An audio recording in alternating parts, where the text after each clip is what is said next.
Hey guys, welcome back to my channel, West Coast Wild Child.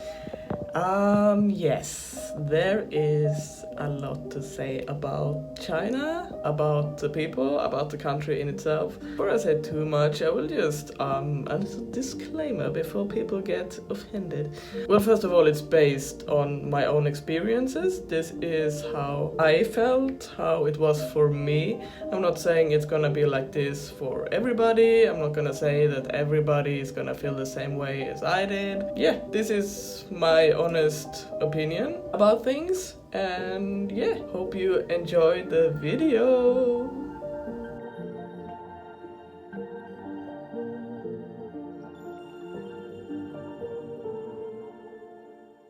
Good morning, it is the next day. Against all odds, I actually found the place where I'm staying, which was more luck than anything else. So first of all, I took the bullet train from Hong Kong to Shanghai, which took about 7.5 hours. Fabulous train, very fast. I think they move around 300 kilometers. It's really fast, very comfy. Nothing bad to say about that, it was great. But then the SIM card that I purchased for China in Hong Kong did not work. So yeah, I did half expect it to not work actually, just because if something can go wrong it will.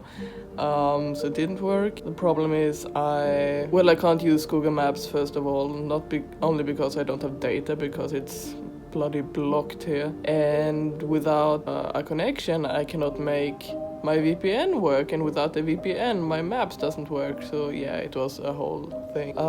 So I decided to take a taxi, because I was like, oh yeah, great, they're gonna pick me up and they're gonna drop me off at the right place so I don't have to get lost. Great. So I wait in line for I think 45 minutes from Shanghai Hongqiao station, and I finally get into a taxi. I show the driver on booking.com the address, and he was so incredibly rude and just mean, and just, I'm sorry, overall such a bad person, and he just started screaming at me when I tried to show him the address, and I was like, it's a bloody problem, here is the address, take me there. And he was just screaming, and then he left the taxi, and then he was screaming outside the taxi to the other taxi drivers, and everybody else waiting in line could hear everything what he was screaming about. I have no idea what he was screaming about, because he did not speak one word English. He was just shouting in something in Chinese. After him shouting outside of the taxi really loud for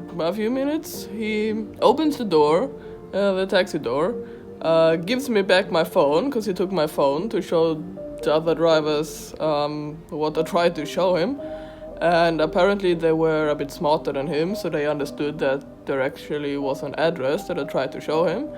And he was all smiley and was like, hey, yeah, good. And I was like, yeah, whatever, you burnt that bridge, just take me there, whatever. Again, he didn't speak one word English, which I understand if you live in a big country and have a big language like Mandarin, but I mean, it also just shows they don't really want to communicate with tourists, right? So whatever, he drops me off at the right place, and what I could see on the Apple map, so not Google Maps but the other app, was that my hostel was a bit further away, which turned out it was not. The taxi driver actually dropped me off at the right place, but the maps were showing me the wrong place, and it was not too far, but it was, at this point, it was like 9 p.m. in the evening. It was dark. Luckily, there were no street dogs around, so I did not have to fight for my life with a dog. But everything is just hard to find when it's dark. And I didn't have any data. I could not find my way. It was terrible. So I managed to get to the place that the maps were showing me where my hostel was supposed to be, and of course it wasn't. It was like a bank that was obviously closed at 9 p.m. Yeah, so I started to ask my way around. People are not helpful here. Nobody speaks any English, and I, with my very broken Mandarin, at least managed to make them understand that I'm lost and I need help. At least they understood that I was lost. So I asked a lot of people, some at least were willing to look at the maps on their phones. which did not help me that much. I managed to get back almost to the same place where the taxi dropped me off, and then I asked a girl for the way, and she didn't want to help at all. She was just, I don't know, whatever, she didn't care. And then I asked a guy. He was actually kind enough to walk with me and actually look for the place where I was supposed to go. Actually, we found the place because he called the hostel 2 times and we actually managed to find it, and I am very grateful because without him I would not have found it. Even though I think he helped me for the wrong reason, because when we were in the elevator, he asked me very bluntly if I wanted to spend the night with him, to which I just replied no. Like, it was at this point, it was 11:30 p.m. I was sweating buckets because it was 32 degrees. I had my 2 backpacks. I was absolutely dying, and here's the bloody audacity to ask me if I want to spend the night with him. I was like, I just found my hostel. I'm gonna shower now, I'm gonna sleep, and you're gonna leave. This is my first impression of China. Not a great one. To be completely honest, at this point I'm regretting a bit coming here at all. So, the owner of the hostel, it's a young girl. I think she's the owner, I'm not sure. She gave me a SIM card to loan for a few days, and so I at least could get my VPN working. I could text home to my family and some friends and say, yeah, I've arrived in Shanghai, I'm safe. So that was very kind of her. But I don't know, this morning it does not seem to be working great, so I don't really know if I actually dare to leave the hostel, to be honest, because I can't find my way back with the maps. Like, people are so unhelpful. Like, if I get lost again, I really don't want to spend hours to find my way back here. I don't really know what I'm supposed to do, actually. I guess I will try to get the connection working a bit better, because there are some places I really want to see here in Shanghai. I want to go to one of the towers, and I also want to see the Yun Garden, and I want to see like the old area, and I also want to see obviously harbor. And yeah, there's just some stuff I want to do, but I also want to make sure that I actually know I can make my way there and then back again by myself without having to rely on other people, because that is just a huge drag and nobody wants to help you anyway. In the worst case, I'm just gonna stray as far as I feel like that I can find back again. Wasted time, wasted money. I really hope I can get this working, because like I said, I really have stuff I want to see here. But I mean, worst case, I'm here for 5 days, and then I'm going to Beijing for 5 other days, and then I'm already leaving for South Korea, where everything is gonna be easy again, because you're a normal country and you can use Google Maps and Google and Instagram and stuff. So I think I'm actually quite happy that I am not here for longer, because if I was, I think I would be quite disheartened right now. But 10 days I can do. I mean, it's 10 days working around that the hostels are booked because I can't move anywhere, because nothing is working. I'm gonna take it as a life experience. I'm gonna be sad because it will cost me a fair amount of money, but I mean, not everything can be. I mean, I did kind of know that China is like it is. I guess we'll see. I keep you updated to what I managed to actually get up to.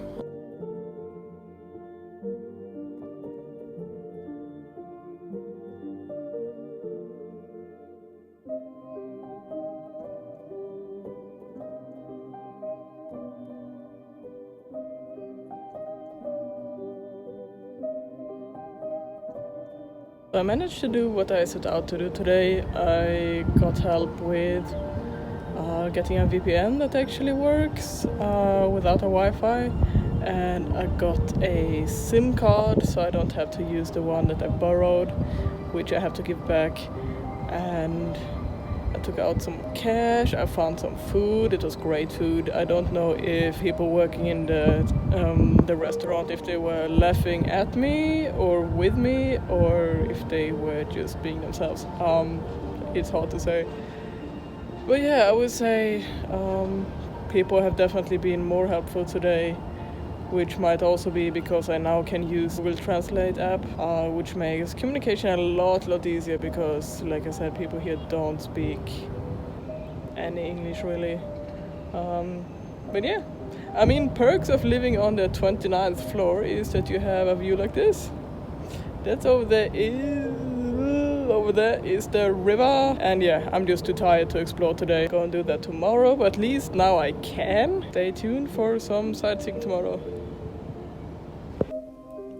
So yes, like I said, I was just too tired to do any exploring that day because I managed to get the SIM card and get all the basic stuff working.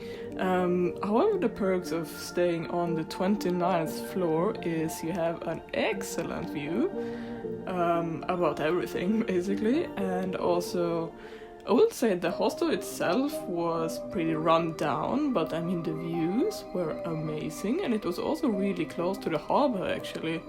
So what you can see glimpsing through the tall buildings is actually the harbor and the light show that they have. I think the light show, it starts at 7 p.m. every day and it is on until 11, and after that you are supposed to go home and sleep.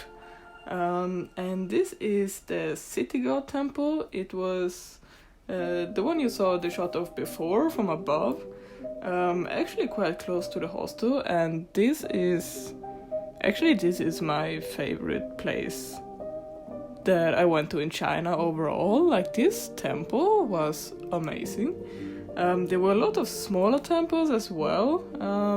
You go into the different ones to pray for different things. Some of them you pray for wealth, some you pray for staying healthy, some you pray for good fortune and just stuff like that. Really cool, very much. There's a lot of things to see, really, really cool. Also a lot of people there, so it was kind of tight to squeeze through there. But yeah, super cool. And also the ceiling, are you seeing that? Wow, amazing.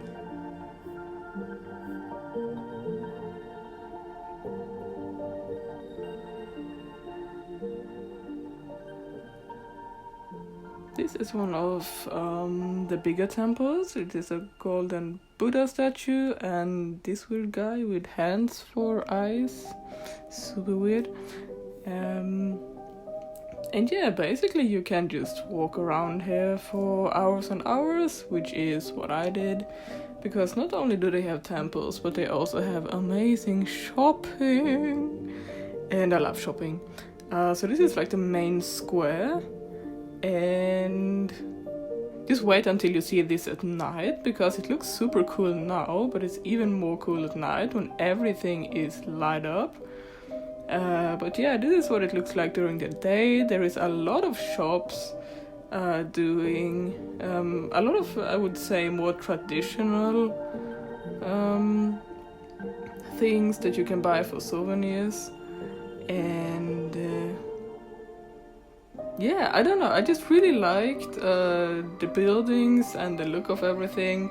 And again, there were so crazy many people here. That in the background is actually the Shanghai Tower. It is the highest tower in Shanghai.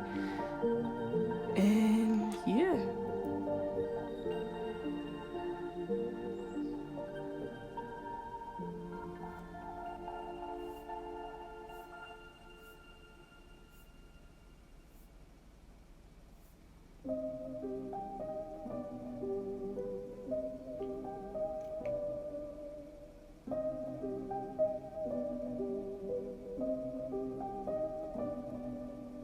This was amazing.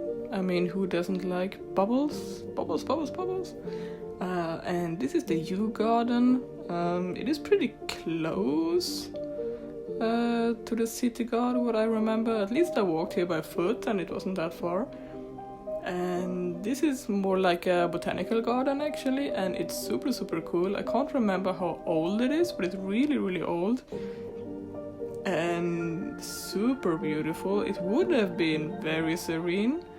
I think it would be better to be here early, definitely, when it's not that many people around, because also one thing about trying to take any kind of photos in China, They don't look left, they don't look right, they will just walk up right in front of you, even if they see you standing there with the camera. They don't respect that they will just get in front of you and ruin your shot. So you have to be a bit fast, I would say. Or just place yourself very strategic, like in a strategic way. I can't speak. So nobody can get in front of you, because otherwise somebody will, which is very annoying. But yeah, I still managed to get a few good shots, I believe. It definitely also helps to be like a head taller than everybody else.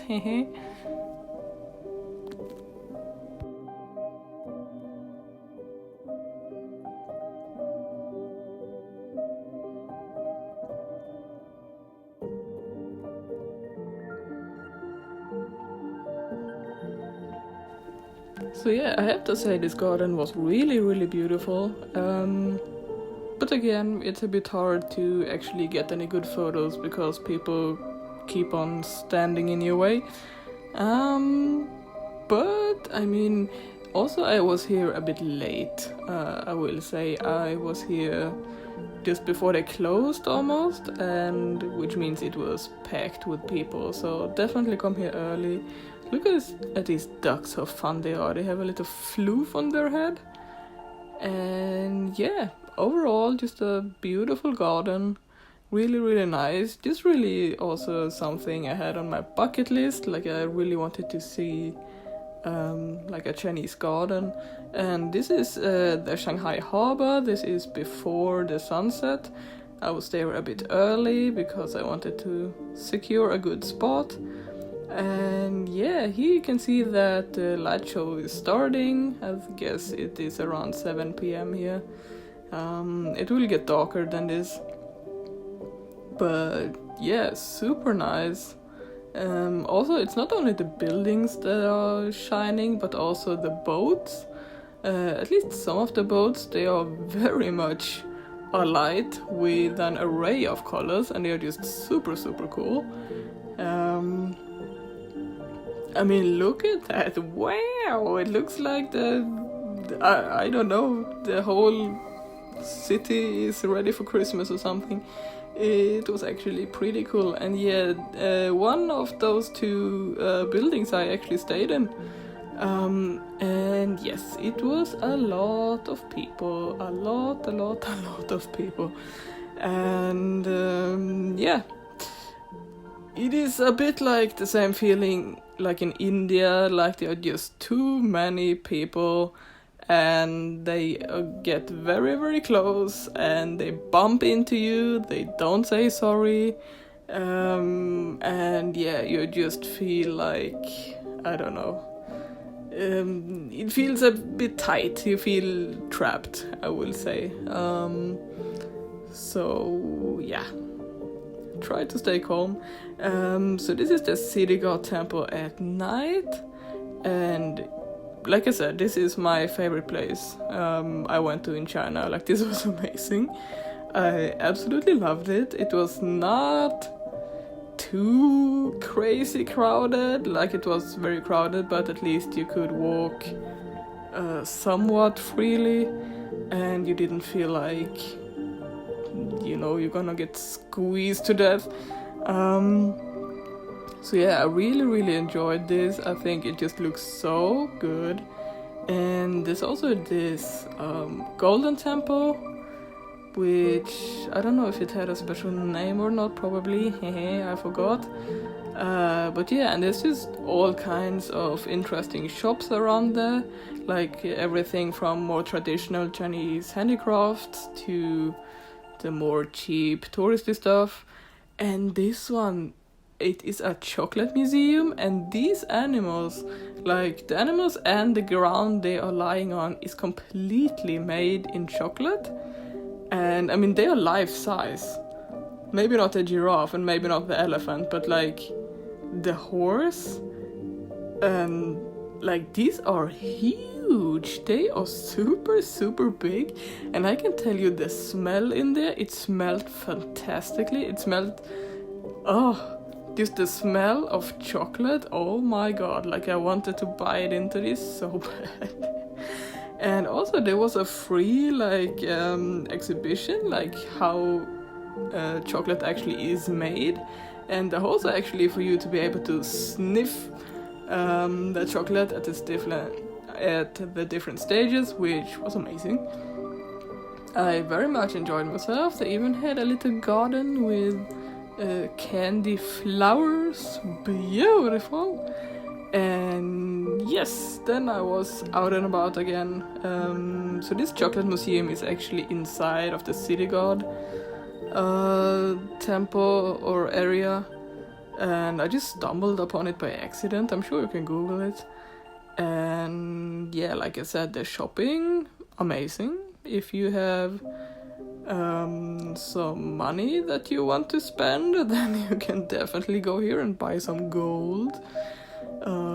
They were just so intricate and beautifully made, and also insanely expensive. That little horse costs more than a car. Like, oh my god, it was so expensive. Wow. My guess is that it's basically completely made in gold. Very beautiful. Some of my shopping yesterday. So these are bookmarks, and they are hand painted with the fingers.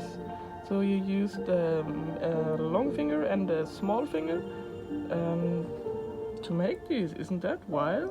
So this one you use I don't know, I can't do this, but look how cool that is.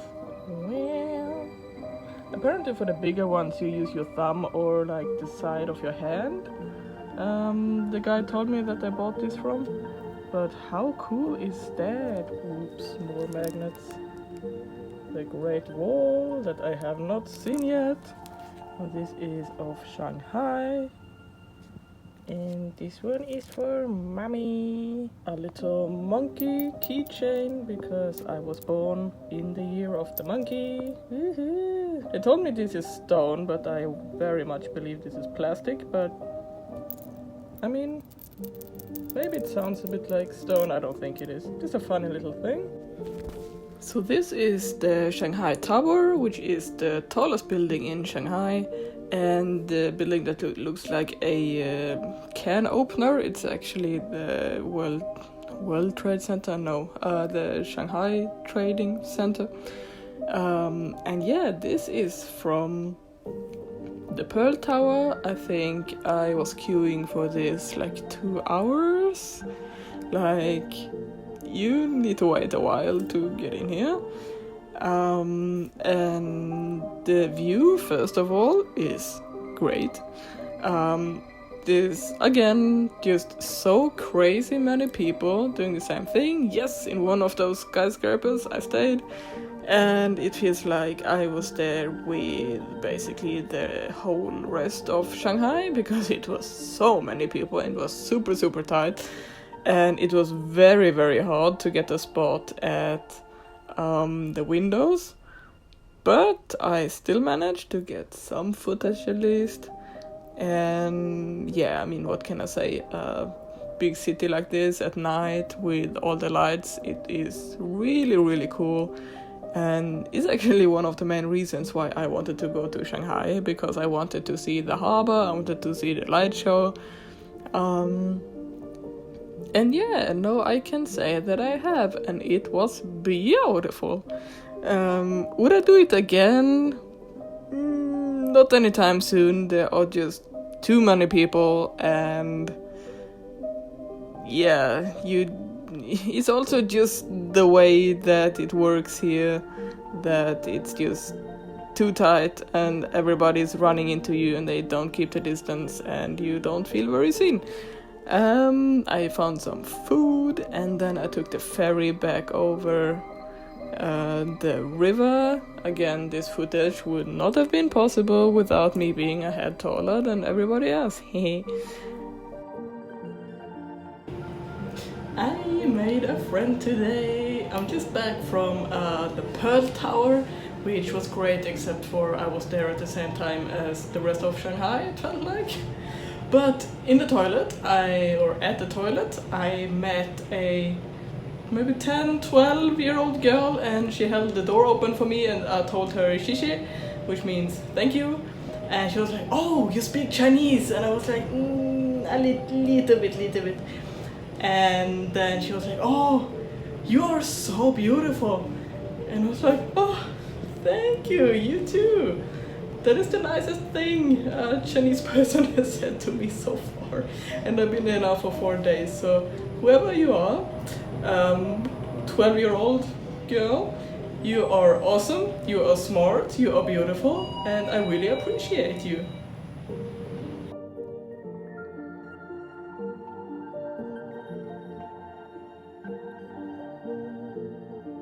So it's the last day for me in Shanghai. I'm going to Beijing tomorrow with the train. I had a very nice experience this evening. Well, the food was sadly very disappointing. It was not that good at all.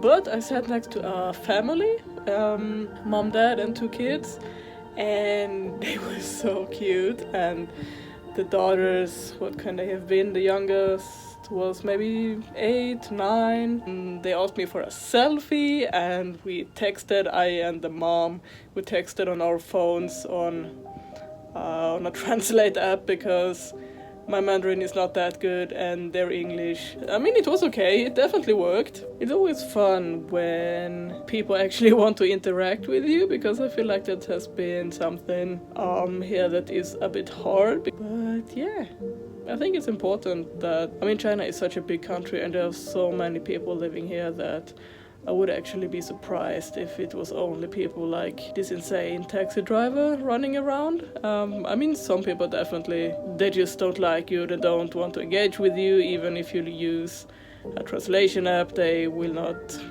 help you out anyway. So there's that kind of people, but I think you can't judge every single person in China based on those people, because there is enough people that actually want to engage with you, and it is very nice.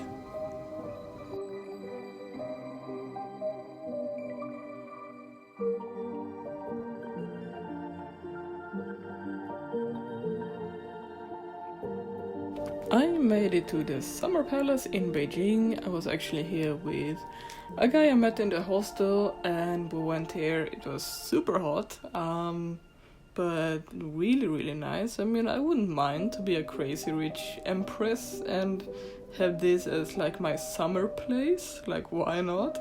Amazing. It is situated pretty high up on a hill, so the views were pretty good, I will say.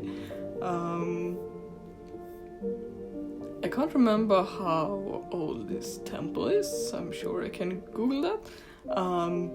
But yeah, there are quite a few buildings here. This one was specifically nice, I think, because they had just a lot of small Buddhas, like in every little thingy there. Super nice. Oh yeah, that's us. And we also actually ended up going to the Forbidden City the next day. And sadly the weather did not look like this the next day, but it looked like this.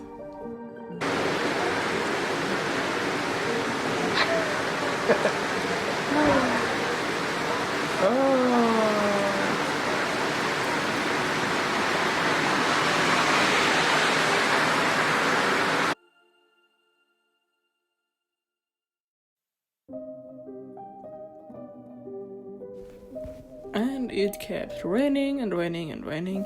Luckily enough, I met this guy the day before, and because apparently you have to write an email to actually be able to get into the Forbidden City. You cannot, as a tourist, buy any tickets online, as far as I know, but you actually have to send them an email, and before they have answered said email, you cannot go. which is a bit tricky. So thankfully for me, this guy I met in the hostel, he had been emailing them for I think 5 days or something like that, until they finally responded and told him that, oh yeah, you can come, which is lucky for me because I would not have had that amount of time to try to get in here. So I'm very thankful that I could join him, because otherwise I would probably not have seen this, which would have been a bummer, because I think the Forbidden City is one of the major sites in China. And yeah, I feel like it is just one of the things that you should have seen and one of the things that I really wanted to see. And yeah, first of all, it's huge. Like, there are so many, like, how do you say, like, just the space in between the buildings, like, it's just a huge square. And there's like 3 different of these huge ones, and then you have a lot of smaller temples and palaces next to like the big ones in the middle.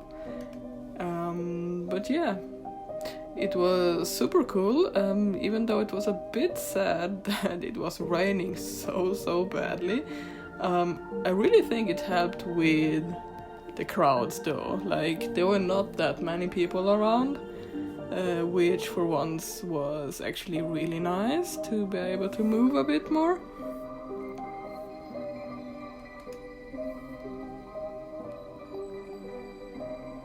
And yeah, I mean, it's the Forbidden City. I mean, this is pretty cool, eh? I mean, before, a few hundred years ago, only like emperors and mighty people were even allowed in here, and now everybody can get to see it. That is, if you have 5 days plus to be bothered to send them emails. But if you are, it is a pretty cool site, I have to say.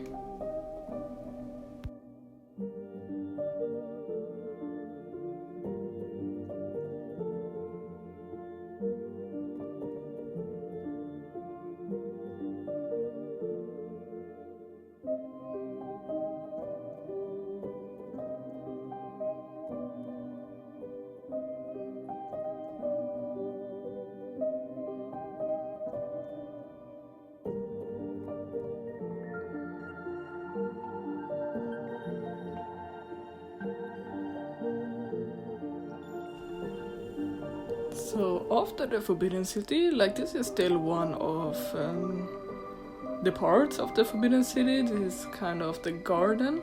We were here a bit late, so we didn't get to see all of it, but what we saw was pretty cool. But I went up here, which is more of a viewpoint over the Forbidden City, you can say. And it was pretty nice, still a bit rainy, even though it did let up a bit later. But there is this temple on the top that is really nice, and like I said, you have a nice view from there. After that, I wanted to go to Tiananmen Square, which I failed because apparently you need a bloody ticket to get into the square, so got a noodle soup instead. And yes, this is the breakfast and lunch next day. Also, I will say, going to restaurants in China, like, even if you know me, you probably don't know this, but I have something that's called misophonia, which is a kind of oversensitivity to certain sounds. So I very much don't like people eating loudly, and more specifically doing like wet sounds with their mouth. Like, chewing with an open mouth is definitely one of them. I think in China they just have the worst table manners I have ever seen in my entire life. Sorry, but that is my opinion, and I've heard it from a lot of other people as well, that they eat extremely loudly, and they do. And yeah, I mean, I had half of the time I needed to have earplugs in to be able to eat in a restaurant because people were just so loud. And I can't handle that. Like, I can't eat in peace if someone is just slobbing away beside me. Like, can't do it. That's it's a me problem though.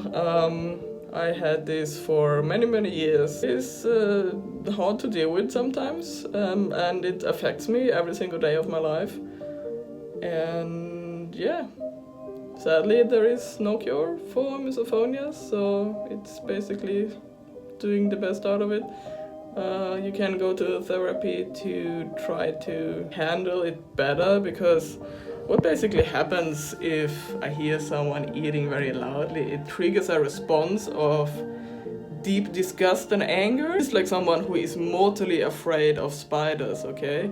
Like teeny tiny spiders, doesn't matter. Like if you are very afraid of spiders, you are probably very aware that, at least in Sweden, they can't harm you at all. They're not poisonous, they can't even bite you, they're too small.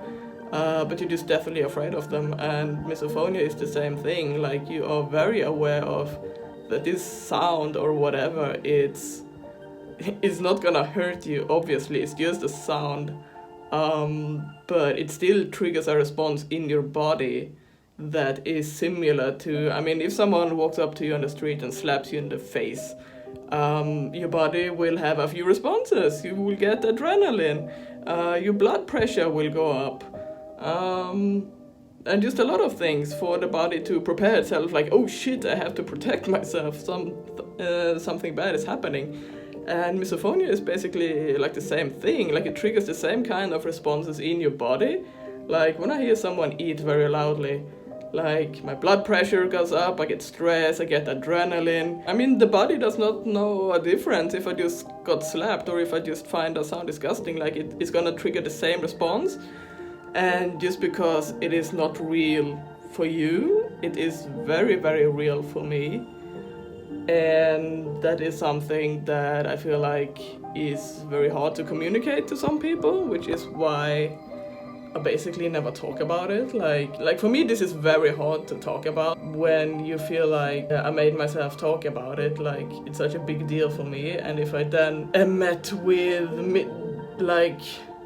misunderstanding or judgment or anything like that, which has happened a few times, that's why I just don't want to talk about it. Like, there's no win for me about this really big issue for me if you're just gonna judge me and don't care. Like, I'm not gonna tell you, like, it takes too much out of me to talk to someone who doesn't understand. This is a problem because usually stuff gets easier when you talk about it, but from very early on felt that people close to me don't understand, and the easiest way to handle it is just to not talk about it and be quiet and pretend it's not there, which obviously doesn't work and brings its own array of problems, but whatever, this is not about that. But yeah,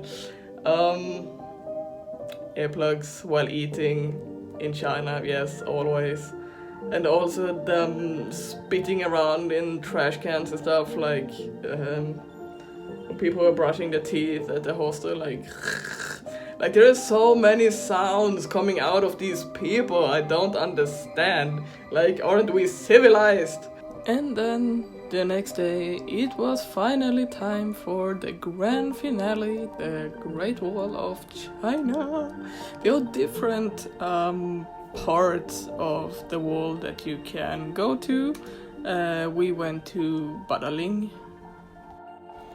And then we had this woman. She just walked straight up to me, stood in front of me, took her phone out and took a selfie with me. And then she started walking away. And I was like, absolutely not. Like, I'm not an animal in a zoo that you walk up to and snap a selfie and then you leave. It was like, hey, I want a selfie too. So we took a selfie. She doesn't seem too happy about it, but whatever. Like what? That is just the peak of being rude for me. Like, just walking up to some random person, snapping a picture. Like, you can at least try to ask. Like, just hold up your phone and smile if you don't know how to speak to me. Like, these people asked at least, and this is the guy from the hostel and one girl and her dad that we met on the way actually. So we stayed together and we walked the wall. It's actually really steep. I don't know if you can see that, but now I really understand why they say climbing the wall of China and not like walking the wall of China, because it is really bloody steep in some places. Like, if it was raining, I actually don't know how you would even walk there. Like, if it's slippery, I imagine it just being a slide.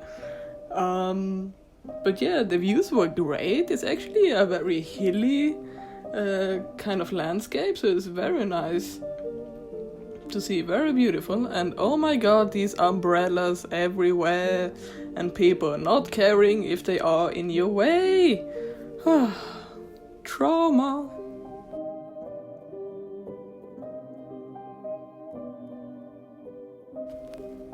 I don't want to say that everybody is rude, but I would also say that I do have a few Chinese friends, but they are either from Hong Kong, they're from Taiwan, or I met them outside of China, like when they were traveling themselves.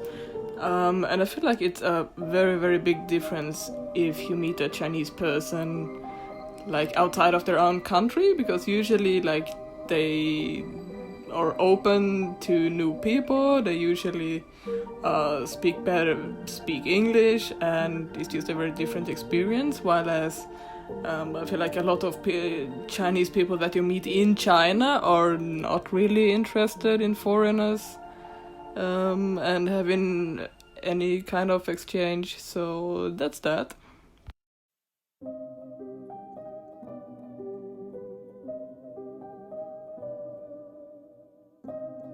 Hi guys, so a little story time about the absolutely worst experience I have had in a hostel in the 8 months since I started traveling. So are you ready for this story? Like, this person I'm about to talk about, like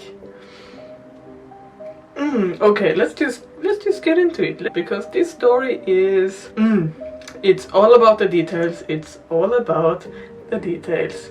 So, where to start? So I came to Beijing after Shanghai. I was in Shanghai for 5 days, and then I took the train to Beijing, which was a train ride of 6 hours. I checked in. I was a bit lazy, like, sometimes you should take your own advice. Usually I say never book more than 2 or tops 3 days in the same hostel or the same place where you're gonna stay. Like, get a feeling for it first, if you like the vibe, if you like the people, if the facilities are any good, if the Wi-Fi is nice, like also the area, is it good around there. In China I was a bit lazy because I was planning on only staying for 10 days, so 5 days in Shanghai and 5 days in Beijing. And so I booked only 2 places for 5 days each, which I thought, oh no, it's gonna be fine, it's gonna be fine. Yeah. Which leads me to my current story. So I check in, and right off the bat, I arrive at around 6 p.m. in the evening. Right off the bat, I don't like the room.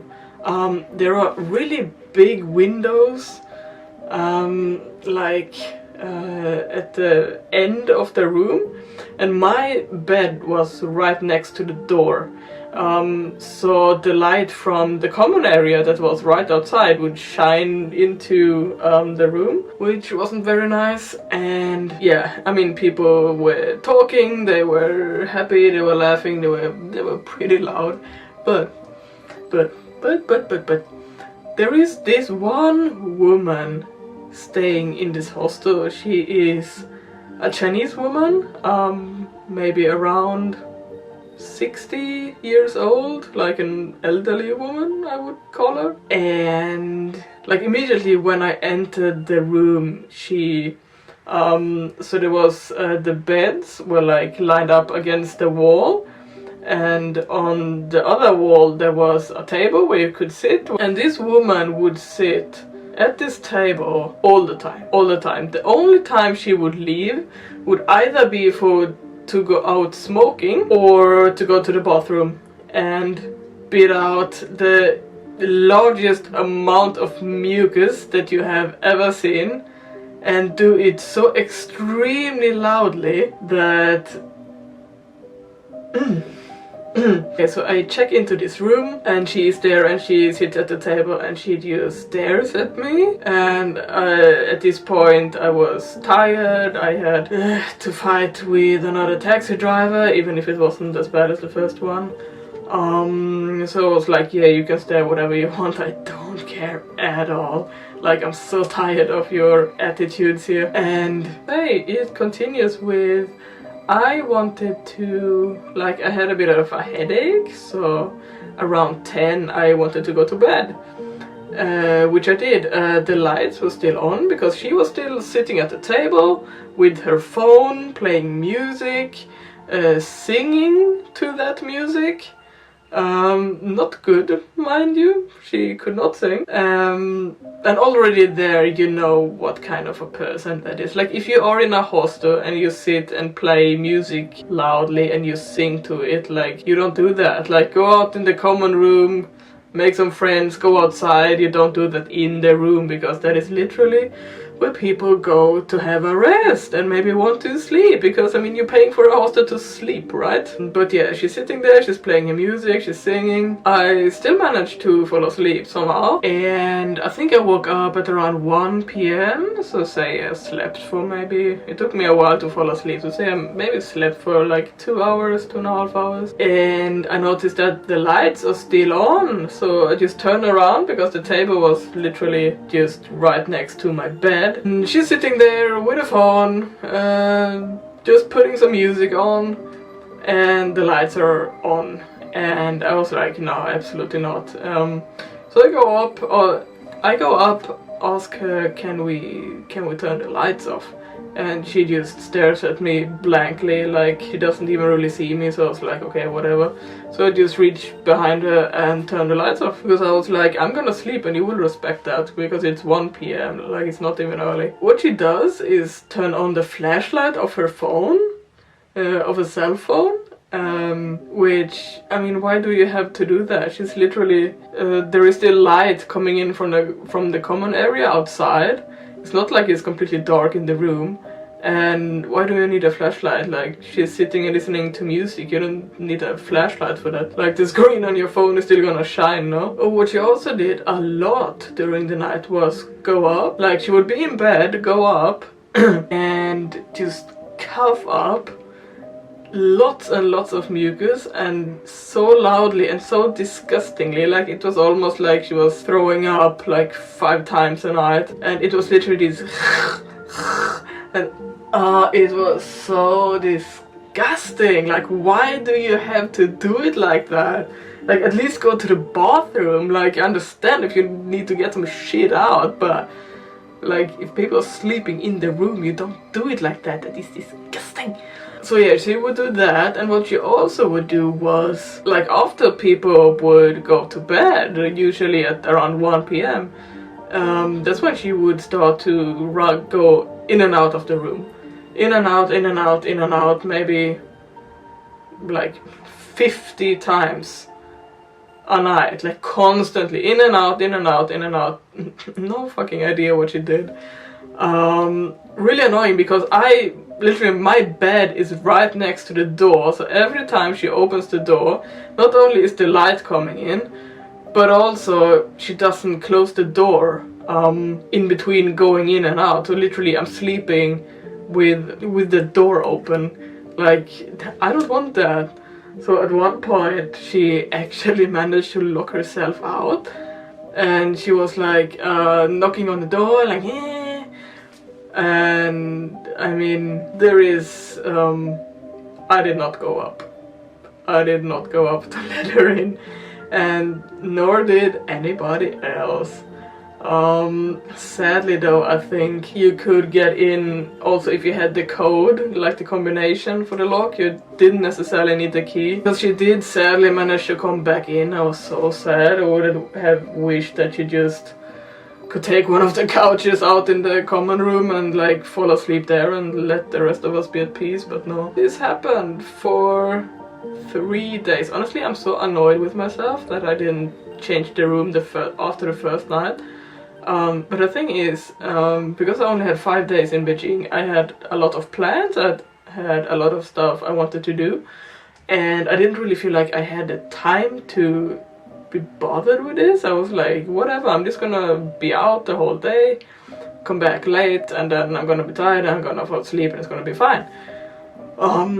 And I would say the second night I was really destroyed, like I was so tired.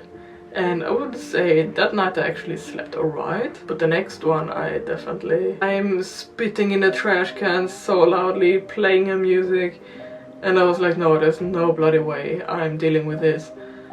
So after 3 days I went to the reception and I told them, can I please change the room, there's a crazy lady in my room, like I can't sleep, like this is not working. And they did not ask any questions at all, didn't say anything, they just gave me a key to another room. They were like, oh yeah, go here. And I was like, okay, that was easy. Wow, why did I not do this earlier? Yeah, I immediately took my stuff, I moved it to the other room. While I'm there, like making my bed and getting all my stuff there, one other girl that is in the same room as me, she comes in and she's like, oh hello, are you here? Because we had said hello in the corridor before. And I was like, oh yeah, hi, I'm here, I just changed the room. I was with a lady, she was really weird, and she said that, oh, you were in that room? I was like, yeah. And she said, oh yeah, I was there too. And I also changed because that lady was so weird. And I was like, no way, when did you change? And she was like, yeah, I came, like, I think she came like a week ago. And she was like, yeah, like that lady, like, no, she changed after the first night, I think, actually. And what she also told me was, before her, there was a guy that had the same bed, also the one closest to the door. He also changed the room because of her. And apparently what she would do also was not only doing all those things, but she would also ask people for their WeChat. And apparently she had asked this guy for his WeChat, and when he gave it to her, she would not stop texting him about how she was an emperor in her last life, not an empress, but an emperor, and how she was that in her last life, and that she could tell him what he was in his past life, and just a lot of really creepy stuff. And I really think that that woman needs help. Like, she has something going on, like she's like legit psychologically not okay. Like, I don't know if she's like in the middle of a psychosis, if she's schizophrenic, if she's bipolar, I have no idea. Super weird. I'm so happy that I changed the room and had another one for 2 days, because I made pretty good friends in that room, which was amazing. But yeah, I would still see her in the bathroom and stuff. I would still see her, like we would pass by each other. And she would always look at me like really angrily, and I was like, you can be angry as much as you want, I really don't give a rat's ass about that. I mean, everybody's changing the room because of her, and I don't know how long she is staying there. I don't know how long she's been there, but when I checked out, she was still there. She always wore the same clothes, just in different colors, like a loose, oversized t-shirt, loose pajama pants, basically. And she would also have these gigantic rings, like this kind of plastic rings, like these really big ones that you buy for kids at the market kind of thing. And she would also sit and like just look at them like this, just like and like trace them, and then she would listen to music on her phone, and she would look like that. And yeah, she was a nutcase. definitely. I have no idea what she was doing in that hostel. Maybe she escaped from an asylum or something. But super weird. Definitely the worst person I ever shared a room with. I would say even more annoying than the Filipino ladies that were talking really loudly on the phone in the middle of the night. At least they had the decency to sleep long after that. But this lady was also like, she was awake at 10 and playing her music again, and I don't know, maybe it's dementia, I have no idea. That was a tough one. I will say after I changed the room, I like Beijing as a city so much more, because I was just so stressed because this lady never left the room. She was always there inside, and yeah, absolutely terrible. So now I am actually in my first day in South Korea, and right off the bat I can say that people are so much nicer, they are so much more outgoing, they speak English, it seems like they actually want you there. Honestly, do I recommend China as a backpacking destination? No. Do I recommend China for solo traveling? Also, like, the thing is, I will say I never felt unsafe in China. I mean, they have cameras everywhere. So I guess people know that and they just don't do anything.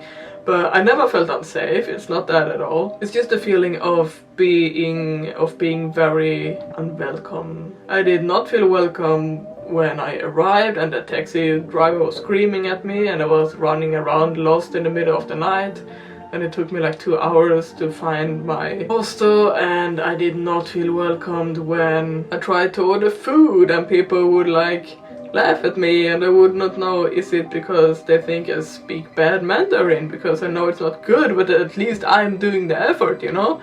It would be easier for them to learn English, but I have to learn Mandarin for them to understand a single word that I'm saying. And yeah, I don't know, I just feel like also they don't smile. Like if you ask for help or you greet someone or you like enter a store or something, like they don't smile at all. They're just stone-faced. Like I said, I used a VPN, which is an absolute essential if you're not fluent in Mandarin, because otherwise you can absolutely forget to get anywhere with English. It's absolutely not working at all. No matter what people tell you that, oh, there's many international people in, you can't go anywhere with English. Some places in the very touristy areas, I will say, they sometimes speak English, like basic English, but don't count on that. Like a 3-year-old in the Philippines speaks better English than pretty much every Chinese person I met.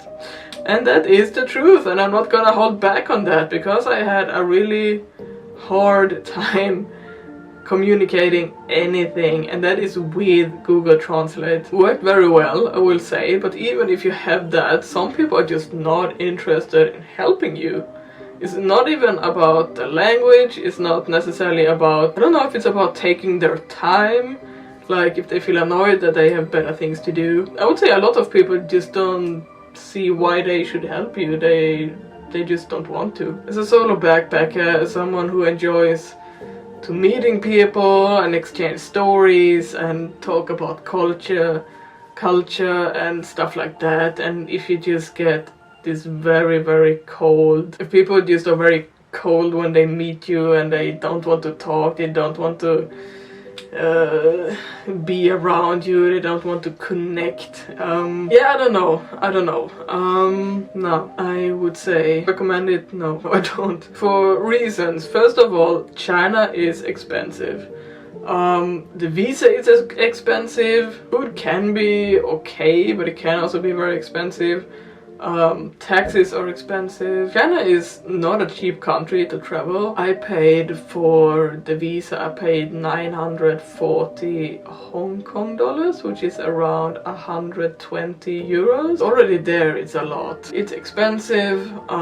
People speak zero English. I would say you won't get anywhere with English at all. Thirdly, everything is blocked. You cannot use WhatsApp, you cannot use Google, Instagram, YouTube, Snapchat, anything, everything of that is blocked. The only thing you can use is WeChat. Yeah, it's just a very hard country to travel because they don't make any efforts to make it easy for you as a foreigner.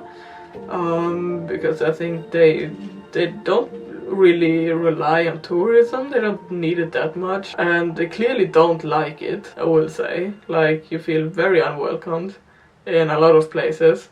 And even if you go to really touristy places like the Great Wall of China, it's just so hard to understand which counter to get your tickets. If you already have bought your tickets, where you're supposed to go, then you have to take a bus from the parking spot. Like if you took a taxi there, you still have to take a bus, and you have to take this bus stops at multiple places, so you have to get off at the right one. You can never ask someone because they don't speak English. Best case, they are willing to communicate with you and overall interact with you with Google Translate. Yeah, actually, I did download because I thought, oh yeah, that's gonna be a good thing to have. But yeah, what can I say? It's not really. It didn't really work that well. So another app that I have is this one. This one is really good. This app is actually really good. Nordic VPN, I didn't really get it to work. Like, I think as soon as I left the hostel with the Wi-Fi, it would stop working. I don't know why. But if you're looking for a free Wi-Fi that absolutely works in China, I very much recommend this one. This little cow. And also you had to fill out a kind of form, yeah, to basically be able to leave to leave the country. Like, honestly, I think China is the country that was the hardest to leave. Like, they make it difficult for you. It was difficult to enter and it's difficult to leave because you have to fill out a form. Have you been sick? Exactly where have you been? Which cities have you visited? Where did you stay? What did you do? And I'm like, oh my god. I mean, control, yes, but that just feels like a paranoid parent wanting to know every single breath of their child. But yeah, whatever, I'm out of there now. And I don't necessarily feel like going back, if I'm being completely honest. I feel that China and India are very similar. In the sense of they both have way too many people. Like, it's super overcrowded. At least in the big cities. Like, I was in Shanghai, Beijing, and in Hong Kong, and there were just so many people. And also, I would say, I mean, Indians, I would say, still speak a bit better English than the Chinese. Like, character-wise, maybe a bit. Like, I would say the Indians are also, they're more helpful than the Chinese. The eating habits are similar. It's very loud eating, which I absolutely detest. And there's a lot of spitting, a lot of shouting. Like, the Chinese are very loud, and even if they just sit like a group of people and they're having fun and they're talking, like, they're screaming, and from an outside perspective it sounds like they are having a really bad fight, but they're just talking and enjoying themselves. But yeah, they're very loud. I'm gonna be honest, oftentimes very rude. I can't say any other way. Like, that is the truth. Very rude at times. Very hard to get any help or get anybody to even be interested to interact with you. If you are somewhere and you want to order food, or you want to ask about a taxi or a bus, like, people make you definitely feel that you're a very big inconvenience to them. If they answer at all, that is. Maybe they just wave with their hand and like, go away, go away. That happened to me a lot. And like I said, you can't use your phone at all. Yeah, everything is just hard. You need to pre-book everything. I think the Great Wall you can go to and get a ticket the same day. But like the Forbidden City, you need to write an email. And then you have to wait for them to reply which day you can come, which takes days. I was lucky, I met a guy at the hostel who had already been texting them for like literally days. Also, Tiananmen Square that I wanted to see. I thought it's just a square, like you can walk there and have a look. No, you need to book tickets with that as well. So I could not be bothered. I was like, nah. I'm done now. I'm done. Yeah, it is a very difficult country to travel. It is difficult to do alone. It's difficult to backpack. It's expensive. And honestly, I would recommend, if you want to get a feel for China, what to say, Hong Kong. Delicious food, easier people. Not all of them are willing to help you either, but at least they usually are a bit more open. And I would also say, I did not go there, but Taiwan I think could be better as well. But yeah, mainland China is definitely this elite level. If you want to travel there, it's so hard.